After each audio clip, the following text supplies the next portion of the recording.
Hello दोस्तों, आज के इस वीडियो में हम लोग सीखने वाले हैं विज्ञान क्लास 10th के पहला चैप्टर।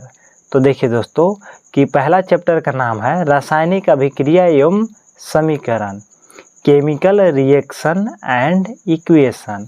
तो आज के इस वीडियो में पार्ट 1 हम लोग सीखेंगे। तो पहला टॉपिक है रासायनिक अभिक्रिया, केमिकल रिएक्शन। तो केमिकल रिएक्शन क्या है या किसे कहते हैं? तो जब एक पदार्थ दूसरे पदार्थ से क्रिया करके एक या एक से अधिक नए पदार्थ का निर्माण करती है तो यह क्रिया रासायनिक अभिक्रिया कहलाती है। देखिए यहाँ पे कि एक पदार्थ दूसरे पदार्थ से क्रिया करके एक या उससे अधिक नए पदार्थ का निर्माण करेगी तो वो रासायनिक अभिक्रिया कहलाती है। तो उदाहरण देखिए पहला कि सल्फर को ऑक्सीजन गैस पर जलाने पर एक घुटने वाली गैस SO2 प्राप्त होती है, सल्फर ऑक्साइड प्राप्त होती है। इसका समीकरण देखिए कि sulphur plus oxygen equal to SO2 यानी सल्फर डाइऑक्साइड बन रही है। दूसरा उदाहरण देखिए कैल्शियम कार्बोनेट। कैल्शियम कार्बोनेट का होता है सूत्र CaCO3 को उच्च ताप पर गर्म करने पर यह कैल्शियम ऑक्साइड का सूत्र होता है CaO तथा कार्बन डाइऑक्साइड CO2 गैस विघटित हो जाती है। इसका इक्वेशन देखिएगा CaCO3 यानी कैल्शियम कार्बोनेट, तीर का निशान दीजिएगा, calcium oxide plus carbon dioxide यानी CO2 गैस क्या करे विघटित कर रही है। रासायनिक अभिक्रिया के बाद रासायनिक समीकरण हम लोग जानेंगे यानी केमिकल इक्वेशन। तो देखिए रासायनिक संकेतों या रासायनिक संकेत तथा सूत्रों की सहायता से रासायनिक अभिक्रिया के संक्षिप्त निरूपण को रासायनिक समीकरण कहा जाता है। जैसे देखिए जैसे में पहला देखिए कि मैग्नीशियम के रिबन को ऑक्सीजन गैस में जलाने पर मैग्नीशियम ऑक्साइड का सूत्र क्या होता है? तो MgO प्राप्त होता है। इसे निम्नलिखित रासायनिक समीकरण द्वारा सूचित किया जाता है। तो जैसे देखिए इसका कि Mg plus O2 equal to MgO। अब यहाँ पे आप संतुलित करिए तो देखिए यहाँ पे कि मान लीजिए यहाँ पे Mg प्लस का O2 इक्वल टू MgO है। यहाँ पे देखिए ऑक्सीजन 2 गो है, यहाँ पे मैग्नीशियम 2 गो है, तो 2 से गुना कर दीजिएगा तो मैग्नीशियम 2 हो जाएगा। यहाँ पे 2 से गुना करिएगा तो 2 मैग्नीशियम और 2 ऑक्सीजन हो जाएगा। अब इधर में भी 2 है तो इसको संतुलित कर दीजिए, यानी यहाँ पे क्या लिख दीजिएगा तो 2 लिख दीजिए। ये समीकरण संतुलित हो गया। उसके बाद दूसरा एग्जाम्पल लिखिएगा कि जिंक तनु सल्फ्यूरिक अम्ल से अभिक्रिया करके जिंक सल्फेट ZnSO4 तथा हाइड्रोजन गैस प्रदान करता है। इस अभिक्रिया को निम्नलिखित रासायनिक समीकरण द्वारा सूचित किया जाता है। तो Zn मतलब जिंक प्लस H2O SO4, तीर का निशान बनाइएगा, ZnSO4 प्लस H2। अब हम लोग अगला टॉपिक देंगे रासायनिक समीकरण लिखने की विधि, कि रासायनिक समीकरण को कैसे लिखते हैं। तो पहला इसमें ध्यान दीजिए, अभिकारक को बाईं ओर तथा उत्पाद को दाईं ओर लिखकर दोनों के बीच में तीर का निशान या तीर का चिन्ह लगाएंगे। जैसे यहाँ पे देखिए इसके बीच में तीर का निशान है तो पहला काम करना है तीर का निशान लगाएंगे। दूसरा काम क्या है, यदि अभिकारक या उत्पाद को 2 या 2 से अधिक हो तो उनके बीच प्लस का चिन्ह लगा देंगे।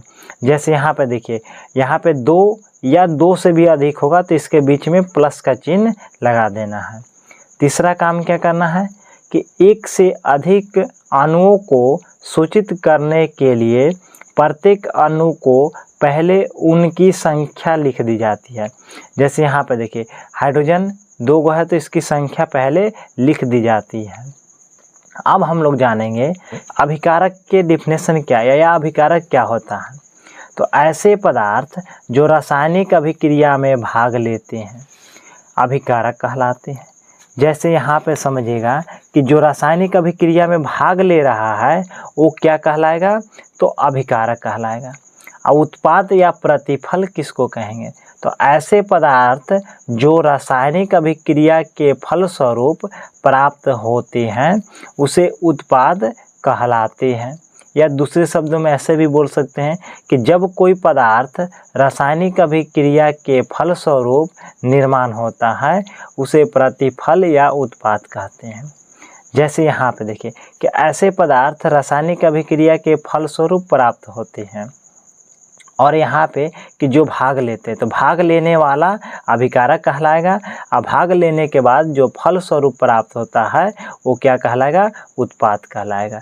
जैसे मान लीजिए यहाँ पे कि S plus O2 equal to SO2 बन रहा है, तो ये क्या है, भाग लेने के बाद एक फल स्वरूप प्राप्त हो रहा है, तो ये क्या कहलाएगा, तो ये प्रतिफल या उत्पाद कहलाता है। अब हम लोग अगला टॉपिक जानेंगे कि संतुलित रासायनिक समीकरण। तो देखिए दोस्तों, संतुलित रासायनिक समीकरण इसमें इंग्लिश होता है बैलेंस केमिकल इक्वेशन। तो ऐसा रासायनिक समीकरण जिसमें अभिकारकों में उपस्थित विभिन्न तत्वों के परमाणुओं की संख्या उत्पाद में उपस्थित विभिन्न तत्वों के परमाणुओं की संख्या बराबर होती है तो संतुलित रासायनिक समीकरण कहलाता है। जैसे Mg प्लस O2 MgO, तो ये देखिए यहाँ पे संतुलित नहीं है। और असंतुलित की क्या हो जाएगा कि सेम इसका उल्टा, यानी बराबर नहीं होता है, उसे असंतुलित कहेंगे। अभी ये इक्वेशन दिया गया है, इसको हम लोग अभी संतुलित करेंगे। अब यहाँ पे देखिए कि दूसरे शब्दों में ध्यान दीजिए कि यदि समीकरण के दोनों ओर प्रत्येक तत्वों के परमाणुओं की संख्या समान होती है तब उसे रासायनिक समीकरण कहते हैं। तो जैसे यहाँ पे देखिए ये एक और हो गया, इधर का दूसरा और, यानी इधर जितना परमाणु संख्या दिया हुआ रहेगा इधर भी उतना ही रहना चाहिए। दोनों तरफ की संख्या बराबर होगा तो संतुलित समीकरण कहलाता है। जैसे हम लोग समझेंगे यहाँ पे,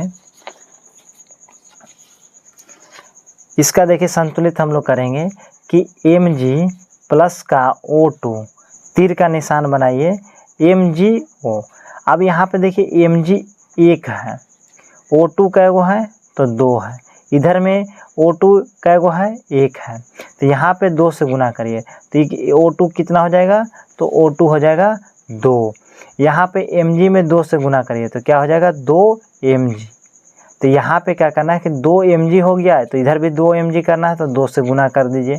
तो 2 से जब गुना करिएगा तो 2 Mg होगा, यानी यहाँ पे 2, यहाँ पे 2 लगा देना है, तो ये क्या हो जाएगा, संतुलित हो जाएगा। यानी यहाँ 2 लगा दीजिए, यहाँ 2 लगा दीजिए। उसके बाद दूसरा देखिए कि H2 2 गो है, यहाँ पे ऑक्सीजन भी 2 गो है, लेकिन H2O यहाँ पे क्या है, यहाँ पे ऑक्सीजन 1 गो है। देखिए हाइड्रोजन 2 गो है, ऑक्सीजन 1 गो है। अगर मान के चलिए यहाँ पे 2 लगाते हैं तो हाइड्रोजन 4 हो जाएगा, ऑक्सीजन 2 हो जाएगा। यहाँ पे ऑक्सीजन 2 है इधर में, तो ये तो बराबर हो गया। हाइड्रोजन 2 है तो हाइड्रोजन 2 है, यानी यहाँ पे 2 लगाइएगा तो ये संतुलित हो जाएगा। अब यहाँ पे इसका एग्जाम्पल देखिए, H2 प्लस Cl2 HCl। अब यहाँ पे देखिए कि H2 प्लस Cl2, हाइड्रोजन भी 2 गो, क्लोरीन भी 2 गो, और यहाँ हाइड्रोजन 1 गो, यहाँ क्लोरीन 1 गो, तो यहाँ 2 से जब गुना करेंगे तो 2 गो हाइड्रोजन हो जाएगा, 2 गो क्लोरीन हो जाएगा, तो ये संतुलित हो जाएगा। यहाँ पे देखिए कार्बन 1 गो, यहाँ पे ऑक्सीजन 2 गो, तो यहाँ भी कार्बन कै गो है, तो यहाँ पे कार्बन 1 ठो है, और यहाँ पे ऑक्सीजन कै गो है, तो ऑक्सीजन 2 गो है। तो इसको कैसे संतुलित करेंगे, तो यहाँ पे देखिए दोनों ओर बराबर है, ये संतुलित है ही पहले ही से। यहाँ कार्बन 1 गो तो यहाँ भी कार्बन 1 गो, ऑक्सीजन 2 गो तो ऑक्सीजन 2 गो, ये संतुलित है। अब हम लोग जानेंगे असंतुलित रासायनिक समीकरण। तो असंतुलित रासायनिक समीकरण किसे कहते हैं? तो देखिए, इसका इंग्लिश होता है अनबैलेंस्ड केमिकल इक्वेशन। ऐसा रासायनिक समीकरण जिसमें अभिकारकों में उपस्थित विभिन्न तत्वों के परमाणुओं की संख्या उत्पाद में उपस्थित विभिन्न तत्वों के परमाणुओं की संख्या बराबर नहीं होती है। अब यहाँ पे देखिए बराबर होती है, तो यहाँ पे बराबर नहीं होगा तो असंतुलित कहलाता है। जैसे यहाँ पे देखिए Mg प्लस का O2 MgO, यहाँ पे देखिए Mg एगो है, मैग्नीशियम एगो, यहाँ पे मैग्नीशियम एगो है, ऑक्सीजन दूगो है, इधर में दूगो नहीं है, तो ये क्या कहलाएगा? असंतुलित कहलाएगा। दूसरा यहाँ पे देखिए H2 प्लस O2 तीर का निशान H2O, यहाँ पे हाइड्रोजन दूगो, यहाँ पे हाइड्रोजन दूगो, यहाँ पे ऑक्सीजन दूगो, यहाँ पे ऑक्सीजन एगो है, तो ये संतुलित नहीं है। दूसरे शब्दों में देखिए दोस्तों कि यदि समीकरण के दोनों ओर प्रत्येक तत्वों के परमाणुओं की संख्या समान नहीं होती है, प्रत्येक तत्वों के परमाणुओं की संख्या समान नहीं होगी, तब उसे असंतुलित रासायनिक समीकरण कहते हैं। जैसे H2 प्लस Cl2 तीर के निशान HCl, हाइड्रोजन दूगो, यहाँ पर हाइड्रोजन एगो, तो यहाँ पर दोनों बराबर नहीं है तो असंतुलित हो जाएगा। दोस्तों इसके आगे के टॉपिक पार्ट 2 में मिलेगा।